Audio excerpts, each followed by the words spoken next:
What's going on, Tech Feed? Welcome back to another episode of Technobuffalo's Driven. I'm your host, John Rettinger. Today we are sitting in a 2013 Kia Sportage, all dolled up in its red dress with SX trim and endowed with four-wheel drive. There are a ton of features crammed into this car. Let's talk about the drive, let's talk about the tech, let's talk about the specs, and how it feels to drive around in this bright red beast. So go ahead and get started.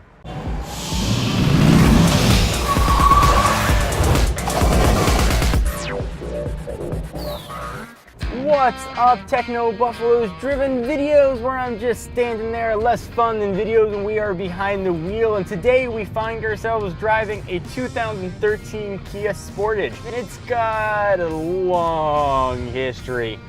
People either loving it or hating it, and it's certainly evolved over the years, kind of making it the Justin Bieber of cars. Baby, baby, baby, oh baby.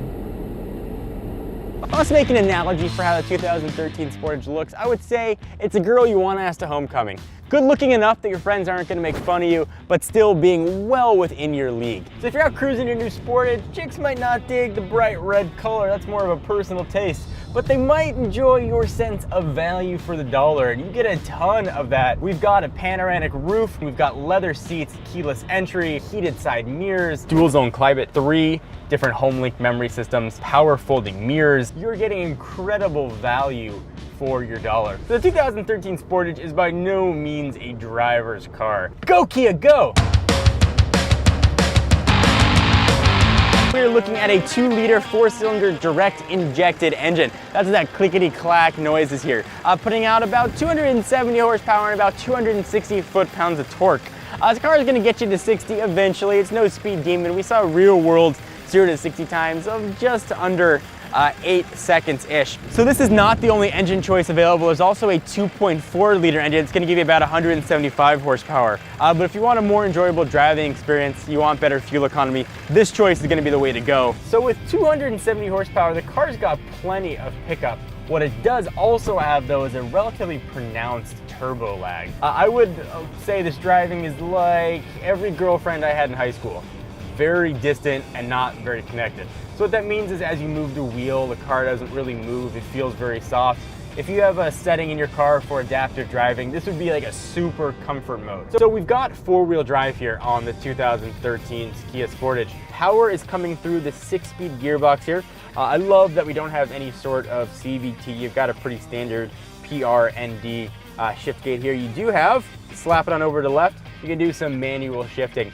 I found this really searches very quickly for top gear to try and maximize fuel efficiency. So if you want any sort of fun out of driving, you're gonna wanna shift yourself. We do have the upgraded head unit here with connection to Sirius satellite radio and all their connected features. But interestingly enough, when you get this upgraded unit, you lose Kia's pretty awesome UVO services. They haven't sort of melded those two together yet. I've gone through this head unit sort of ad nauseum in a ton of cars. It works well. The voice activated dialing works very nicely. Voice active navigation works very well too, although you still have to go through huge hierarchies to get to where you want to go. So you got to go city, state. I wish it had sort of natural speech where you could just talk to it and it would sort of decipher everything you wanted to say. But we've talked about that at length. It is what it is. The navigation here works very well. It tells you when you're coming up the streets. You're not looking at the highest resolution screen. It's a resistive unit here, but it's very easy to read, especially in direct sunlight, which is not something I could say about all cars right now.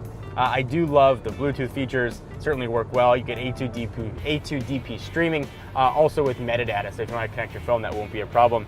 You also have an aux port with USB, and if you want to connect an iPhone, you got to use one of the pigtail connections that Kia will very happily sell you. Certainly Kia, while offering a lot of features, a lot of value for the money, had to save cash a little bit somewhere, and you really see that with the quality of the materials here on the dash and very hard plastics. There are some gaps in the build all the way around here.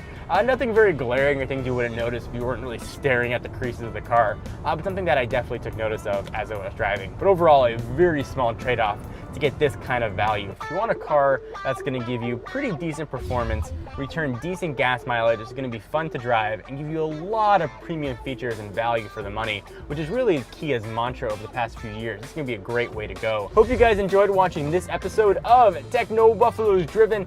We are back every week with new car episodes. Be sure to subscribe right here. For the latest and greatest news from the world of technology from your favorite YouTubers, I am John Rettinger, and I will talk to you guys in the next video.